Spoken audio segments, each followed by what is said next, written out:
네, 시청자 여러분 안녕하십니까. 충북 시사토론창의 구본상입니다. 50일 넘게 이어졌던 긴 장마는 이제 끝이 났습니다만 그 피해는 여전히 흔적은 고스란히 남아 있습니다. 이제는 그 아픔을, 그 피해를 극복하고 복구해 나가는 과정, 노력이 중요할 텐데요. 오늘 시사토론창에서는 이 피해 복구 상황을 다시 한번 짚어보고 또 앞으로 반복되는 수해를 좀 줄일 수 있는 대책에 대해서 함께 토론해 보도록 하겠습니다. 오늘 나와주신 네 분을 여러분께 소개를 해드리죠. 먼저 충북대학교 국가위기관리연구소 이재현 소장 나오셨습니다. 네. 예, 안녕하십니까. 안녕하세요. 반갑습니다. 중부메일 충북북부본부 정구철 본부장 나오셨네요. 네, 반갑습니다. 반갑습니다. 제 왼쪽으로 국토교통부 산하 전문건설공제조합 기술교육원의 이창섭 명예교수 나오셨습니다. 네, 반갑습니다. 네, 안녕하세요. 마지막으로 희망브릿지 전국재해구호협회 재난안전연구소 라정일 부소장 나오셨습니다. 예, 안녕하세요. 네, 반갑습니다. 자, 네 분과 함께 본격적인 토론에 들어가기 앞서서 준비되어 있는 뉴스 영상 만나보시겠습니다. 지난 2일 시간당 75mm가 넘는 폭우가 쏟아진 충주의 한 마을. 보름 동안 긴급 복구에 나섰지만 장대비가 남긴 흔적은 그대로 남았습니다. 11,000제곱미터가 넘는 논밭은 흔적도 없이 흙에 뒤덮여 올해 농사는 포기해야 하고 대문 열고 나와 보니까는 하마 터져가지고 그냥 뭐 싹 내리 실리기 시작한 거지. 수확할 수 없고 완전히 실어 묻었지 뭐. 무섭게 물이 들어찼던 주택도 바닥이며 생활용품이 모두 젖어 쓸 수 없게 되면서 70대 부부는 하루아침에 오갈데를 잃었습니다. 한 3km 되는 교회 가서 지금 자고 다니거든요. 밤낮으로 빨리 말로에 얼른 들어가는데 도배사를 부르니까 한 6개월은 말려야 되는데 이게 벽이 완전히 물이 먹어가지고. 지금까지 접수된 비 피해 건수는 4,400여 건. 957억 원으로 가장 많은 충주시를 비롯해 제천 801억 원, 단양 484억 원 등 지역마다 수백억 대입니다. 공공시설은 조사가 마무리됐지만 사유시설은 오는 19일까지 신청을 받아 피해 규모는 더 늘어날 전망입니다. 충청북도는 특별재난지역에서 빠진 단양과 진천도 피해 조사가 끝나는 대로 정부에 추가 지정을 신청할 계획입니다. 네, 영상 함께 만나보셨습니다. 이 긴 장마가 끝나자마자 바로 폭염이 이어지고는 있습니다만 지금 방금 영상에서 보신 대로 폭우 피해는 상당했고 사실 역대 최악의 피해를 본 것으로 지금 알려지고 있습니다. 일단 이번 폭우로 인한 피해 규모부터 좀 살펴보면서 지나가겠습니다. 우리 본부장님께서 이거는 좀 먼저 얘기 좀 해주실까요? 네, 이번 집중호우로 인한 그 도내 시설물 피해액은 2,774억 원에 달합니다. 지역별로는 충주시가 980억 원으로 가장 많고요. 예. 제천이 799억 원, 단양이 440억 원, 음성이 320억 원, 진천이 50억 원 등입니다. 하천과 도로, 교량 등 공공시설은 2,672곳이 피해를 입었고 주택과 농경지, 축사 등 사유시설 피해는 1,178곳에 달합니다. 인명피해도 컸습니다. 예. 이번 집중호우로 도내에서 11명이 사망했고 2명이 실종이 됐습니다. 이재민은 629세대 1,231명이 발생했습니다. 네, 도내 곳곳에서 뭐 심각한 피해가 이렇게 발생을 했습니다만 특히 이번 비는 충북 북부 지역에 특히 많은 또 영향을 네, 피해를 남겼다고 알려져 있는데 이제 북부 쪽에 계시기 때문에 네. 현장을 좀 둘러보셨을 것 같습니다. 네, 실제로 맞습니다. 좀 어떻던가요? 예. 제가 지난 2일 그 류포 취재를 위해서 가장 심각한 피해를 입은 충주시 산청면을 다녀왔었습니다. 예. 말 그대로 상당히 처참한 모습이었습니다. 곳곳에서 그 산사태가 발생을 하고 토사가 유출이 돼서 도로를 덮으면서 통행이 끊긴 곳이 많았고요. 네. 도로 자체가 침수되거나 유실이 돼서 끊긴 곳도 많았습니다. 또 하천이 범람하면서 인근에 있는 농경지는 거의 흙밭으로 변해 있었고 예. 교량도 여러 군데가 끊겼습니다. 말 그대로 성한 곳이 거의 없었습니다. 특히 제가 그 방문했던 그 산청면은 올해 그 과수화상병 피해를 가장 심각하게 입었던 곳인데요. 네. 과수화상병에 걸린 사과나무를 매몰을 하기 위해서 과수원을 파헤쳐 놓은 상태에서 집중호우가 내리다 보니까 모두 쓸려 내려가서 예. 농가들은 거의 그냥 무방비 상태로 피해를 입을 수밖에 없는 그런 상황이었습니다. 네. 그러니까 숫자도 숫자지만 직접 눈으로 확인했던 피해 상황이 굉장히 좀 심각한 네, 그렇습니다. 상황이라고 말씀하시는 것 같습니다. 이제 뉴스에는 뭐 특히 이제 충북선 뭐 철로 유실이나 도로 유실 뭐 이런 뉴스도 좀 보도가 됐었는데요. 충북선 운행이 실제로 좀 중지가 되기도 했었습니다. 도내 뭐 이런 시설물 피해는 어느 정도일까요? 네, 교수님께? 지금 앞서 우리 이제 말씀하신 대로 현재의 재산 피해 규모가 2,700억 원을 넘어서고 있는 매우 큰 피해가 발생했습니다. 네. 특히 이번 집중호우가 우리 도내 북부 지역인 충주, 제천, 단양, 음성 지역에 많은 피해를 냈습니다. 특히 이 북부 지역의 특성이 산악 지역이다 보니까 이 산악 지역의 특성상 이게 피해 유형이 산사태, 그다음에 토사 유출, 또 낙서, 그다음에 매몰 이런 부분에 이제 피해, 그다음에 제방 유실, 도로 유실, 지금 아까 말씀드린 철도 유실 이런 부분에 시설물이 아주 심각한 피해를 입은 상황입니다. 제천 지역 같은 경우에 보면은 제천의 그 산곡 저수지는 이 집중호우로 인해 가지고 노후된 제당이 유실되면서 붕괴 위험까지 가서 주민 대피령이 발동되었는데 그 관계자분들이 신속하게 응급 조치를 해서 또 위기 상황을 넘기기도 했고 충북선 지금 3탄역에는 네네. 토사가 산에서부터 이제 유입돼서 완전히 매몰된 상태고 선로도 유실이 돼서 현재 충주 제천 간에는 현재 충북선 열차가 운행이 중단된 상태입니다. 그래서 이렇게 집중호우로 도내 시설물이 막대한 피해를 입은 심각한 상황입니다. 네, 시설물 피해도 있습니다만 또 한 가지 좀 빼놓을 수 없는 게 이제 비가 많이 오다 보니까 댐에서 방류량을 급격히 늘리면서 하류 지역의 이제 주민들이 피해를 많이 봤어요. 용담댐 얘기도 나오고 있고 그로 인해서 대청댐 하류 지역까지 특히 이제 하류 지역 주민들은 그래서 이게 자연재해가 아니라 인재다 이런 얘기까지 좀 강하게 불만들을 좀 제기하고 있는 상황인데요. 이런 피해는 어느 정도 될까? 이건 소장님께 좀 여쭤보겠습니다. 사실 이번에 그런 댐의 방류로 인해서 피해가 난 경우에는 자연재해라고 보기에는 좀 어려운 부분이 있습니다. 소장님도 역시 동의하시는 부분이군요. 왜냐하면 실제로 그 가장 큰 피해가 났던 곳이 옥천, 영동, 금산, 무주 4개 군이었는데요. 근데 실제로 그때 내렸던 그 강우량 자체는 그렇게 많지 않았거든요. 그런데 이제 그 댐의 방류량이 급작스럽게 나타나면서 피해를 많이 입었는데 그 예를 들면 이런 겁니다. 그 이전에 매뉴얼에 따라서 수위 조절을 적절하게 계속 해왔다면 이렇게 급격하게 많은 방류량을 초당 거의 3,000톤 정도에 이르는 그런 방류를 하지 않았어도 됐는데 이런 방류가 나왔다는 자체가 그런 문제가 있었다. 8일 전만 해도 저수율이 거의 90% 정도 됐거든요. 그 얘기는 수위 조절을 하지 않고 있었다라는 이야기고 특히 급격한 방류가 나오기 직전에도 그날도 역시 방류 자체가 그렇게 많지 않다가 어느 순간 갑자기 방류가 됐거든요. 그러다 보니까는 이런 과연 댐의 방류 자체가 적절한 그 매뉴얼에 따라서 이루어진 것이냐 하는 부분은 분명히 짚고 넘어가야 되고요. 두 번째는 그러한 그 장마가 특히 예년과 다르게 긴 장마가 많은 강우를 동반해서 왔다면 경보가 적절하게 이루어졌어야 되는데 그런 경보 체계가 이루어졌느냐 하는 부분 이 두 가지 측면에서 함께 따져봐야 될 부분입니다. 그 매뉴얼 같은 경우는 제대로 돼 있는 매뉴얼을 지키지 못했다고 봐야 될런지 아니면 매뉴얼 자체가 좀 현실에 맞지 않게 구성되어 있다고 봐야 될지요. 두 가지 모두를 저희가 함께 볼 수 있습니다.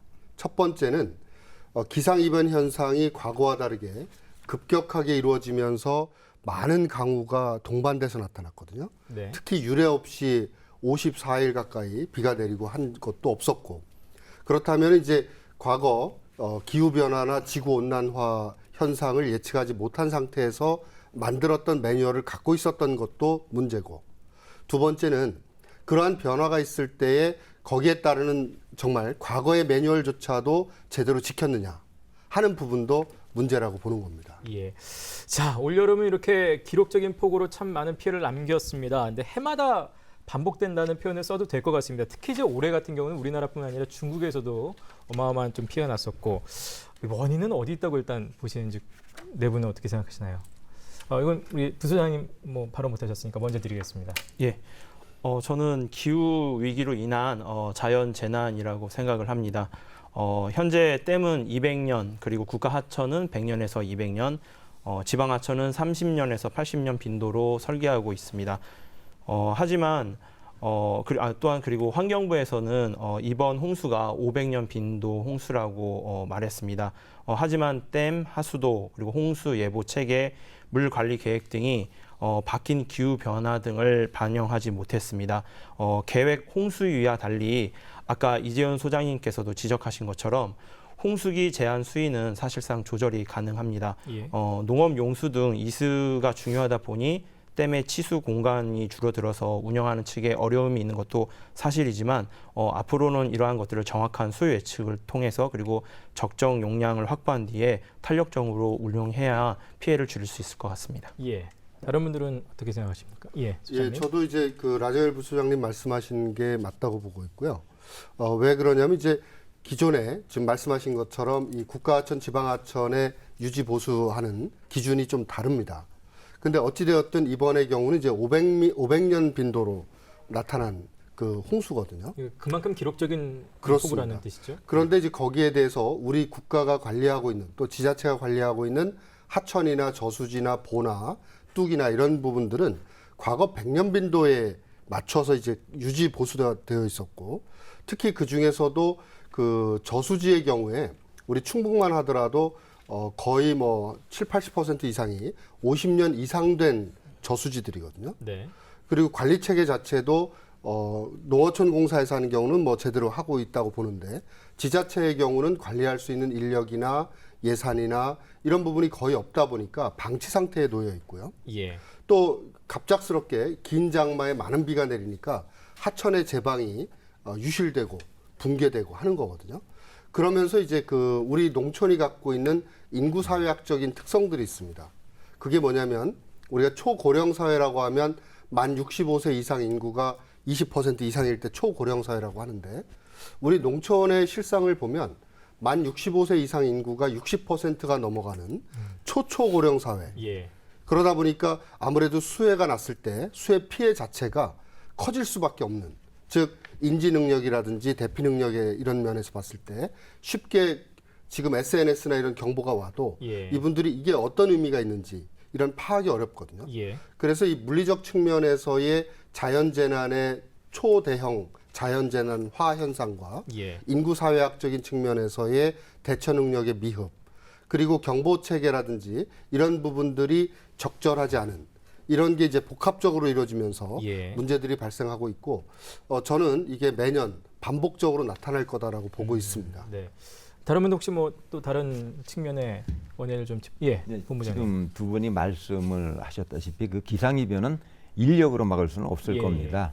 하지만 수해 피해를 줄이기 위한 철저한 대비는 필요할 것으로 보입니다. 제가 이번에 돌아보니까 사실상 그 산사태나 토사 유출 같은 피해를 특히 많이 입었는데 북부 지역에 아까 그 말씀을 교수님께서 말씀을 하셨지만 예. 많이 입었는데 그 원인이 태양광이라든가 아니면 무분별한 그 개발 행위에 따른 어떤 전원주택이나 이런 거 그런 거에 따른 그 산림훼손 때문에 일어난 그 재해가 많았습니다. 네. 그런 거를 아마 잘 고려를 해야 될 것 같고요. 특히 또 산림에 대한 그 간벌도 문제입니다. 간벌이 중심에 있는 나무를 그 생육을 돕기 위해서 주변에 있는 나무를 솎아내는 작업인데요. 예.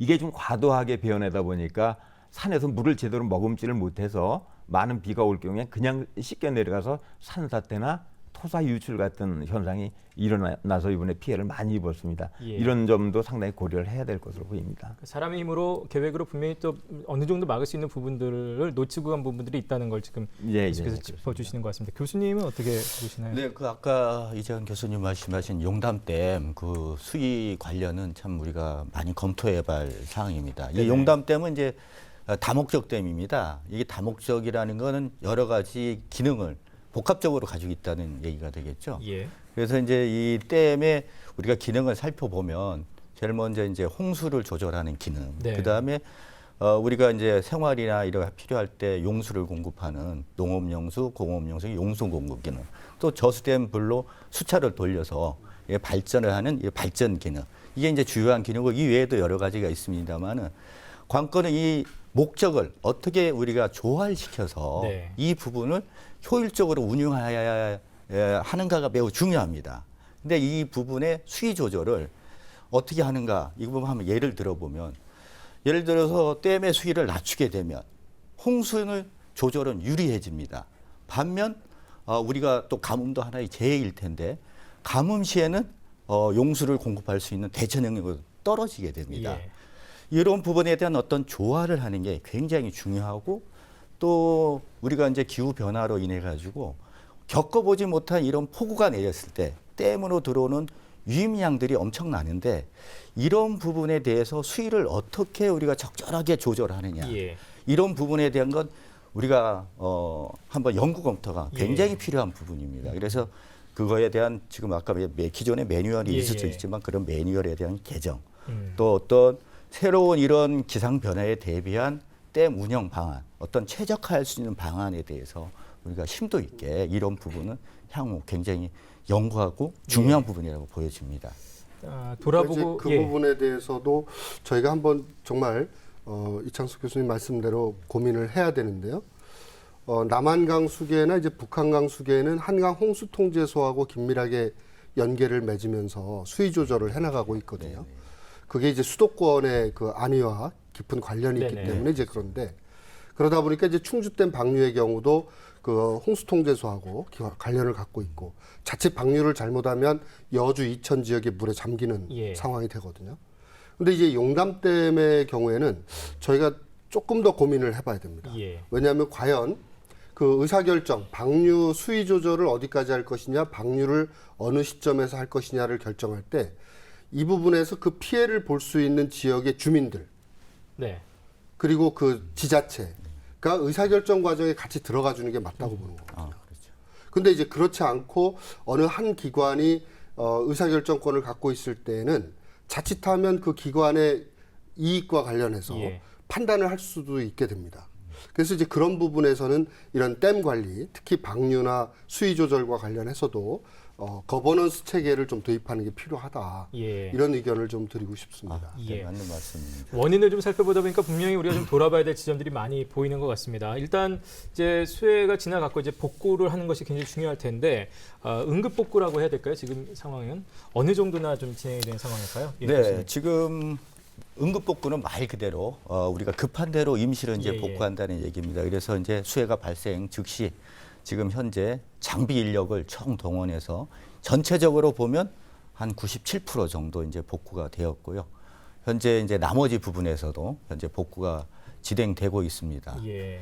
근데 이제 특히나 이제 복구 중에서도 지금 현재 응급 복구가 지금 어려운 부분이 이제 그 충주에 있는 삼탄역의 충북선입니다. 네네. 저기는 피해 정도가 심각하고 또 워낙 지형 자체가 천등산 그 급경사 면에 접해 있다 보니까 지형 특성상 현재 지금도 낙석이 이제 발생되고 있고 이런 지반도 약해져 있어서 현재 여기 응급 복구율은 한 35% 정도밖에 네. 지금 진척되지 못하고 있는 예. 상황이고 그러다 보니까 현재 충북선에 제천 충주간 중단이 돼 있는 상황입니다. 예. 그래서 이 복구 특히 이제 충북선 항구 복구에는 저희들이 많이 좀 관심을 가져야 될 것 같아요. 왜냐하면 노선의 특성이 현재 천등산 급경사면에 있기 때문에 지금과 같은 이런 기록적인 폭우가 온다 그러면 예. 또 지역 여건상 이런 또 재해가 또다시 반복할 예. 수 있는 우려가 높습니다.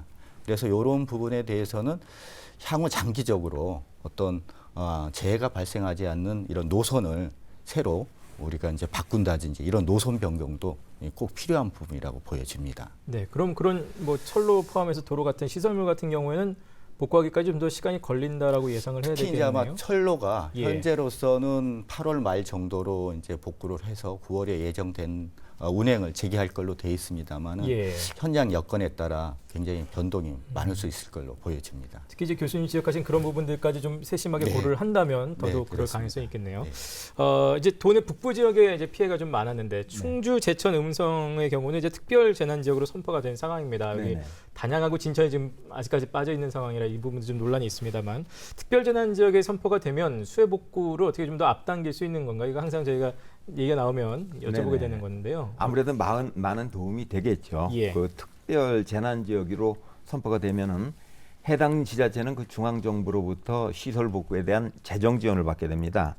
이 때문에 그 복구 작업도 상당히 수월해질 수 있게 되는 건데요.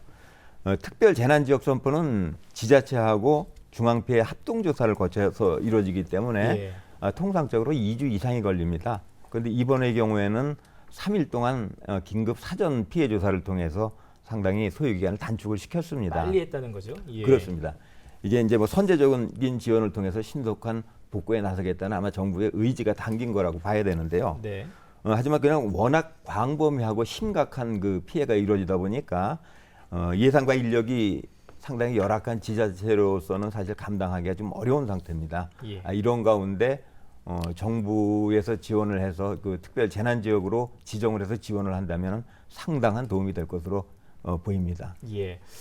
조금 전에 이제 교수님께서 뭐 충북선철로 말씀을 잠깐 하셨습니다만 일단 뭐 원래 상태대로 복구하는 것도 물론 중요하겠습니다만 더 이제 또 다시 한번 다가올지 모를 그 자연재해를 대비해서 정말 보다 완벽하고 좀 강력한 시설로 좀 항구적인 대책을 그런 복구를 해야 되는 거 아니냐라는 의견도 있습니다. 예, 맞습니다. 이런 부분은 어떻게 생각을 하시나요? 네, 이게 지금 현재 기후 변화로 이게 단시간에 거의 이제 퍼붓듯이 오는 이 집중호우가 이제 오게 되면은 현재 배수 및 하수 시스템은 과부하가 걸릴 수밖에 없습니다. 예. 그러면 용량 초과된 과부하는 결국 이제 배출을 못하게 되기 때문에 홍수를 이제 침수가 발생하게 되고요. 그 침수는 결국 막대한 이 홍수 피해를 가져옵니다. 그래서 이 배수와 하수 시스템에 대한 이제 우리가 이런 폭우에 대비한 이런 재검토, 용량 검토를 해서 이런 시스템 개선이 더 필요한 걸로 보고 아까 이재원 교수님 말씀하신 이 농업용 저수지 이런 경우도 이제 크게 문제가 되는데요. 우리 도뿐만 아니라 전국적으로 한 50년 이상 돼서 노후화된 시설입니다. 그래서 저수지 구조를 잠깐 좀 살펴보면은 농업용 저수지는 이제 저수를 하기 위해서 흙으로 이제 뚝을 쌓습니다. 요걸 이제 재당이다 이렇게 얘기를 합니다. 그 다음에 이제 재당을 쌓고 나서 물이 저수가 되면은 그 저수지로 유입되는 홍수, 이 홍수를 배출하기 위한 시설을 우리가 여수토, 방수로 이렇게 이제 얘기를 합니다. 그 외에 용수를 공급하는 이제 통관 등이 있는데 특히 이제 재해에 대비해서는 이 여수토 방수로 홍수를 배출해야 되니까 이 부분이 이제 굉장히 중요한데 전과 달리 이게 용량이 부족해질 가능성도 굉장히 높습니다. 이게 부족해지면 이제 재당으로 물이 원류되면 재당이 이제 쇄굴이 되면 파이면서 재당이 붕괴되면 저수지가 붕괴됩니다. 그럼 저수지가 붕괴된다 그러면 피해는 정말 막심합니다. 그래서 이런 부분에 대한 저수지의 재당이라든지 노후 시설에 대해서 우리가 시급히 빨리 이제 이런 부분을 검토를 하고 조사를 해서 우리가 이제 이거에 대한 대책을 좀 수립해야 되고 특별히 제가 볼 때는 여수토 이 방수로가 재료 자체가 콘크리트입니다. 근데 이 콘크리트가 50년 되면 한계 수명에 다 온 겁니다. 이제 거의 이제 한계 수명에 와 있기 때문에 시급하게 이런 재난을 대비하기 위해서는 조사해서 보강 대책을 마련하는 게 필요하다 이렇게 보여집니다. 이번에 어쨌든 넘어갔더라도 이제 그렇습니다. 연한이 다 됐다는 관련해서 혹시 다른 의견들 덧붙이시는 말씀? 특히 그런 교량이나 그런 도로 등은 기반 시설로서 사용되기 때문에 주민들의 생활과도 밀접하게 관계가 있습니다. 그래서 기본적인 복구의 개념은 원래 상태로 돌아가는 것이지만 더욱더 넓게 생각해서 지역의 회복 그리고 지역의 활성화까지도 고려해서 처음부터 주민분들의 편의를 위한 교량이나 도로 등으로 이렇게 서로 협의체를 구성해서 만들어 나갈 수 있도록 한다면 전보다 훨씬 더 튼튼하고 그리고 지역사회의 안전한 시설로서 거듭날 수 있다고 생각합니다. 과거에는 좀 전에 말씀하셨던 것처럼 이제 수해로 훼손된 시설을 원래 상태로 복구하는 것이 필요하다 했는데 그게 이제 원상복구 개념이거든요. 그렇죠. 근데 이제 20년 전에 이미 바뀌었습니다. 그게 항구복구 개념 그리고 개량복구 개념 해서 즉 한 번 터진 곳에 똑같은 강도의 재난이 발생하는 게 또 터지더라.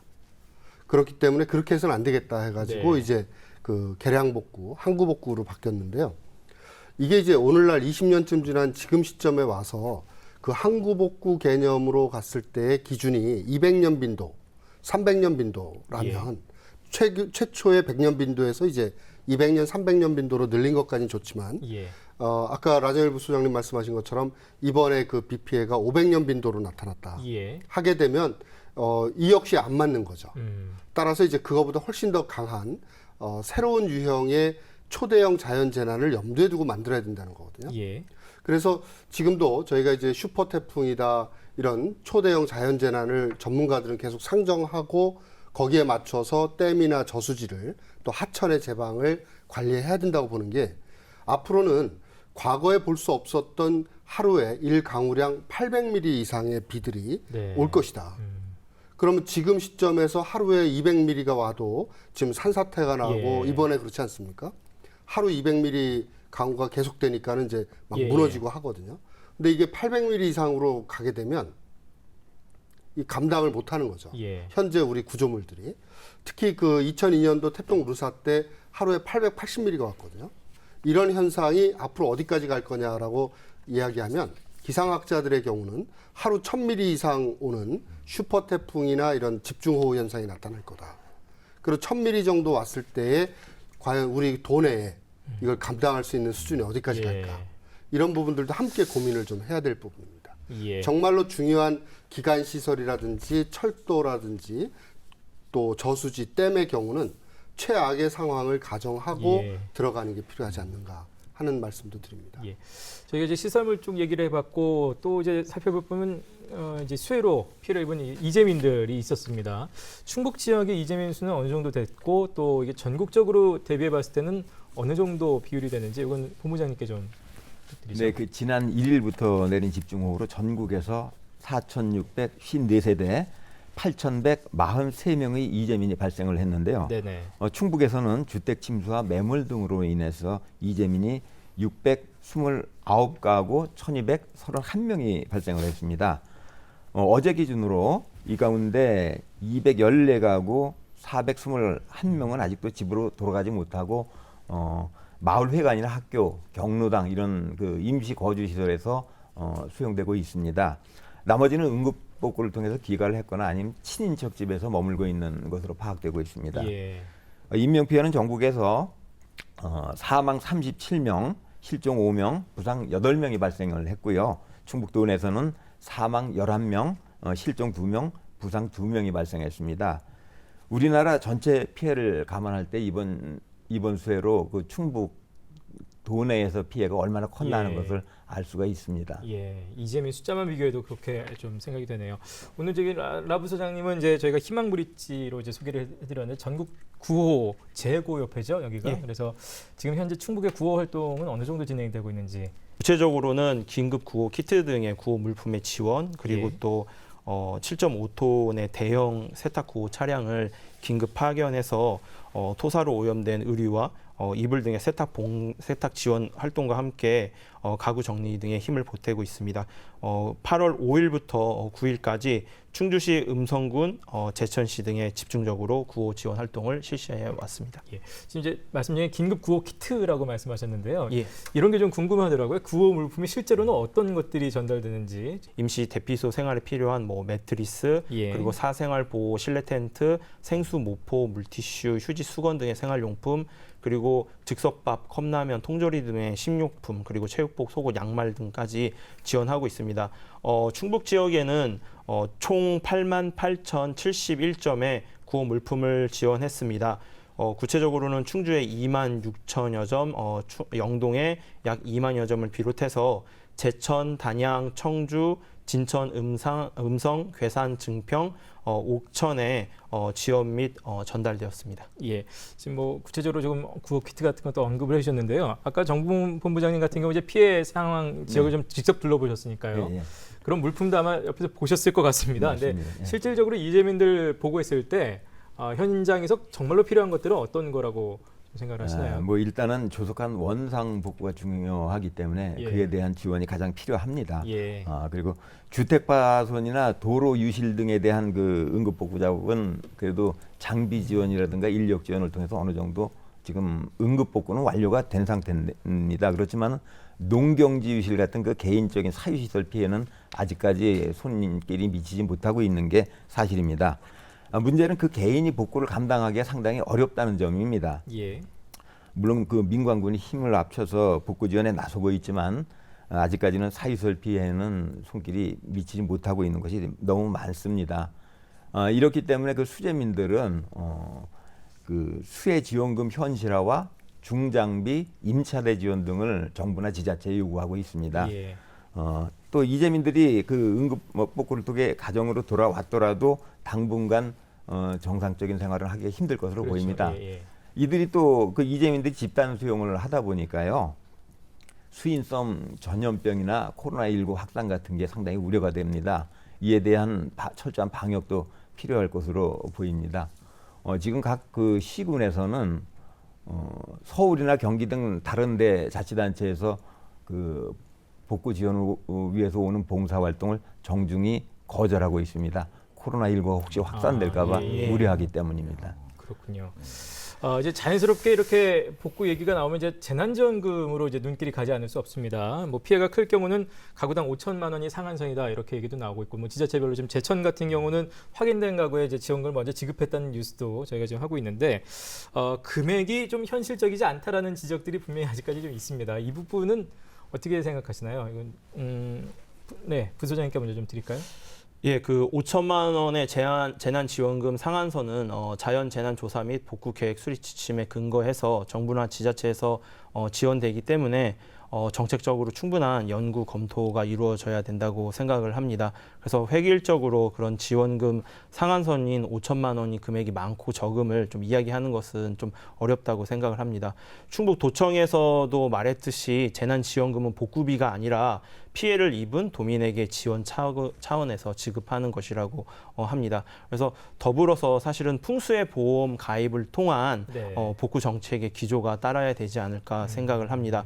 방금 말씀드렸던 재난지원금 상한선 역시 2006년에는 3억 원이었던 것을 단계적으로 축소시켜서 2010년부터 5천만 원이 되었는데요. 그 이유는 무상복구 지원 제도의 축소를 통해서 풍수해 보험을 활성화시키기 위해서입니다. 예. 그래서 적극적인 풍수해 보험 가입이 우선되어야 하고, 지금은 임의보험이지만 의무보험으로 가기 위한 논의도 필요한 시점이라고 생각을 합니다. 다만 이번 수해처럼 자연재난의 경우에는 위로금 형식으로 의연금이 국민 여러분들이 모여주신 성금에서 지급이 되고 있습니다. 그래서 예. 인명피해 같은 경우에는 사망이나 실종은 1천만 원 이내, 그리고 부상은 250만 원부터 500만 원, 주택 피해는 뭐 전파 500만 원, 반파 250, 그리고 침수 및 소파 생계세대는 100만 원 등 이렇게 지원이 되고 있는데, 예. 이것도 언론에 많이 노출된 사회 재난의 지원 기준과는 좀 많은 차이가 있어서 예. 자연 재난과 사회 재난의 지원 기준에 관련돼서 일원화에 대한 좀 심도 있는 논의도 시급하다고 생각합니다. 언론에 노출된 기준하고 차이가 있다는 건 좀 그만큼 적다는 말씀이신 거죠? 금액적으로? 예. 다른 분들을 이 부분 관련해서 소장님. 그 이제 풍수해 보험의 경우에 저희가 좀 알아봐야 될 부분이 있습니다. 이제 부소장님께서 이제 팩트를 말씀을 해주셨는데, 그 풍수해 보험으로 이제 그 보험금을 받게 되면요, 이 재난지원금과 중복 지원이 되질 않습니다. 아, 그래요? 예. 그 부분이 이제 빠지게 되는 거거든요. 예. 그 얘기는 뭐냐면, 앞으로 이런 자연재난이 발생하면 국민들이 낸 돈을 가지고 그 돈으로 주겠다는 얘기거든요. 즉 중앙정부가 그동안 이렇게 지원하거나 했던 부분들을 손을 떼겠다는 얘기하고 똑같습니다. 그런데 저희가 일반적으로 생명보험이나 이런 보험을 들을 때 거기에 그 보험금 지급 제외 조건이 있어요. 전쟁이라든지 천재지변의 경우에는 지급하지 않는다. 예. 근데 지금 이 보험은 풍수해 보험이라는 게 사실은 천재지변을 이야기하는 거 아닙니까? 그렇게 본다면은 천재지변을 대상으로 해서 보험을 만드는데, 이 보험 자체에 대해서 많은 분들이 의구심을 갖기 때문에 가입을 하지 않는 거예요. 활성화되지 않고 있다. 예. 왜냐하면 연간 내는 보험료가 꽤 되는데 이 부분을 그 돌려주지 않거든요. 소멸성으로 가고 있고, 또 우리 집이 이런 풍수해로 인해서 피해를 볼 가능성이 어느 정도 될 것이냐라고 늘 이제 대상 지역에 있는 분들은 고민하거든요. 근데 그런 가능성이 없는데 매년 그 돈을 내야 되고, 그리고 그 돈을 통해서 이제 보험금을 받게 되면 정부 재난지원금에선 빠지게 되고 하는 그런 문제점이 있어서, 이런 부분을 그 중앙정부 차원에서 추진하고 있는 풍수해 보험이 과연 그 대상이 되는 국민들의 그 심정적 동의를 어떻게 얻어낼 수 있을까 하는 부분이 관건이라고 보고 있습니다. 이런 수해가 닥쳤을 때 이제 정말 또 취약계층들이 피해를 더 이제 크게 보는 거 아니겠습니까? 이분들 이런 계층에 대한 대책은 어떤 것들이 좀 필요하다고 보시는지요? 예. 예, 그 누구나 사회적 이렇게 좀 그 취약 계층과 그리고 재난이 발생했을 때 재난 취약 계층이 거의 동일하다고 할 수 예. 있습니다. 그래서 특히나 경제적으로 어려우신 분들도 너무나도 많습니다. 산기슭 그리고 반지하에 거주하는 산사태 및 침수 취약 세대 그리고 독거노인, 장애인 그리고 특히나 충북 같은 경우에는 외국인 노동자분들도 많이 있습니다. 그래서 이런 분들이 그리고 이제 수해는 끝났지만 또 앞으로 또 어제부터 계속 폭염 경보나 이런 것들이 난 것처럼 네. 생명을 위험하는 이런 계층에 대한 집중 관리 그리고 이제 지속 돌봄이 필요하다고 생각합니다. 그래서 이들 도움이 손길이 절실히 필요한 만큼 생활 안정을 위한 지원도 필요하다고 생각을 합니다. 예.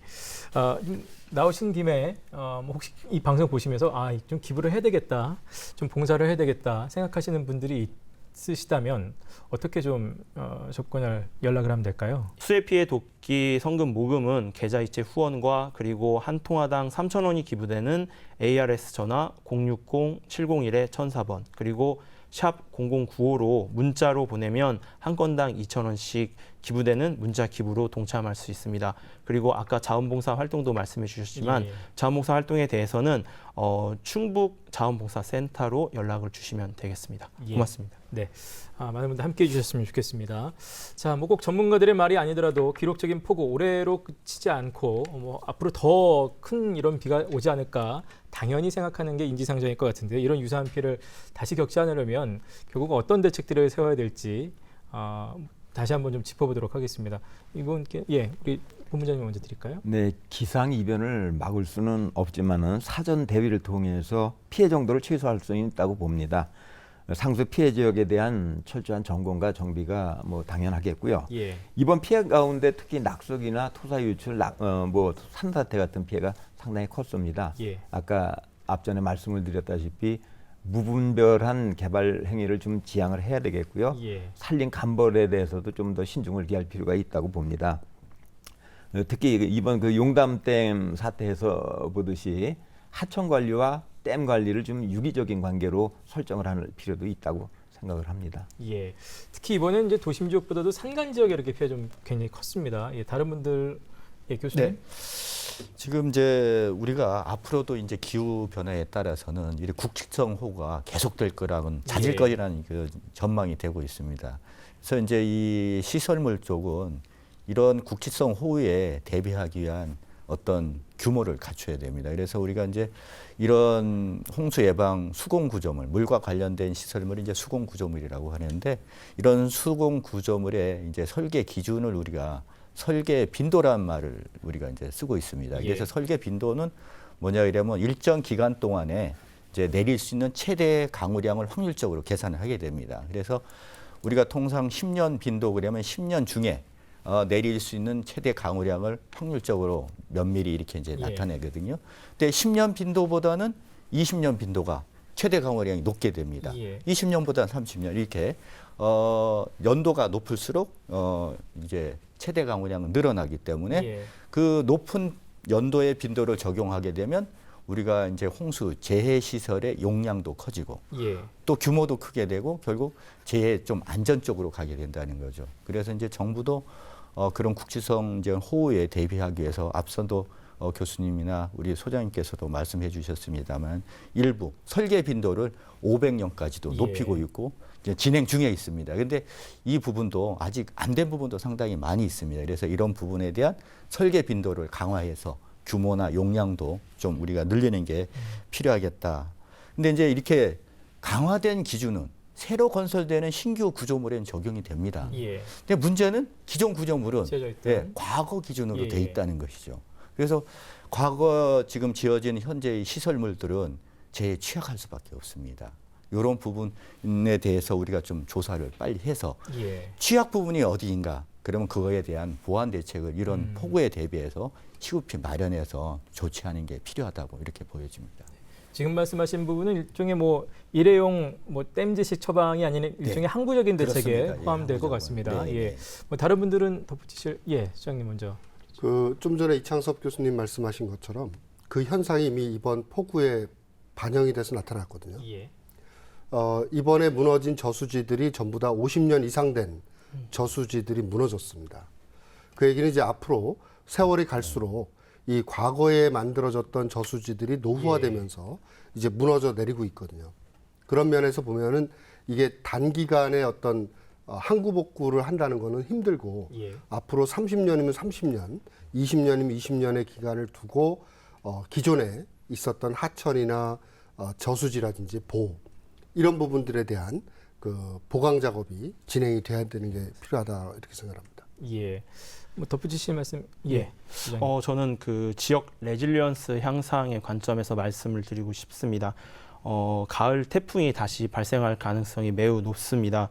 이번 집중호우의 경험과 그리고 교훈을 살려서 사전에 예방하고 미리 준비해서 피해를 최소한으로 줄일 수 있도록 준비해야 되겠습니다. 실제로 이번 수해에서 단양의 한 마을의 사례는 매우 모범적이라고 생각을 하고 있습니다.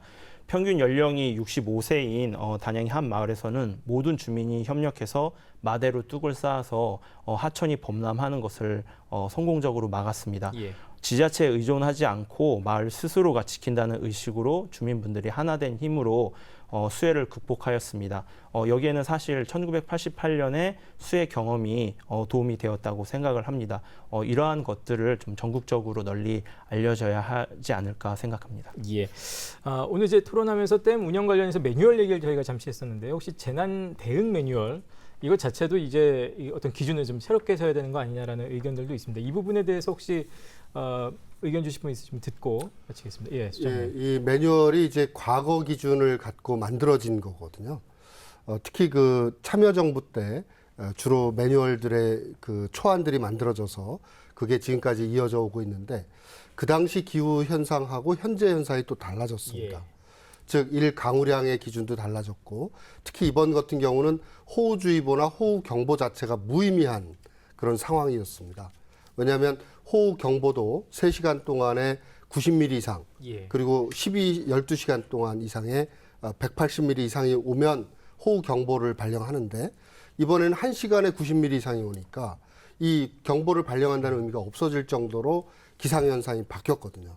그럼 이제 바뀐 기상현상에 맞춰서 매뉴얼들이 새롭게 제작성돼야 된다. 이렇게 보고 있습니다. 예. 덧붙이신 말씀 혹시 말씀하셨듯이 그런 새로운 기준의 매뉴얼이 작성되는 것도 중요하고 그리고 사실상 더욱더 필요한 건 지자체랑 그런 관련 담당자가 그 매뉴얼을 숙지하고 그리고 실제적인 훈련으로 꾸준히 교육할 수 있는 그 능력을 좀 향상시키는 것이 중요하다고 생각을 합니다. 그리고 특히 지금과 같은 코로나19 상황에서 재난이 났을 때 복합 재난으로서 어떻게 대응할 것인가 예. 그러한 점도 고려해서 작성되어야 할 것 같습니다. 예.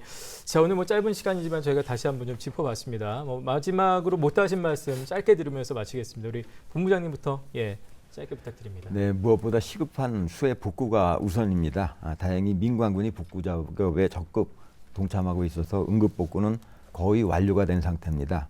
또 수재민들을 위한 따뜻한 손길도 계속 이어지고 있습니다.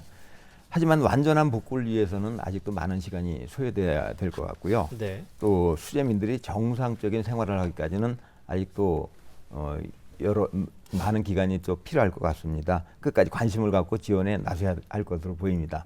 또 정부와 지자체는 이번 수해를 계기로 재난 대응 매뉴얼을 다시 한번 점검을 하고 근본적인 수방 대책 마련에 나서야 되겠습니다. 예. 부소장님 바로 드리겠습니다.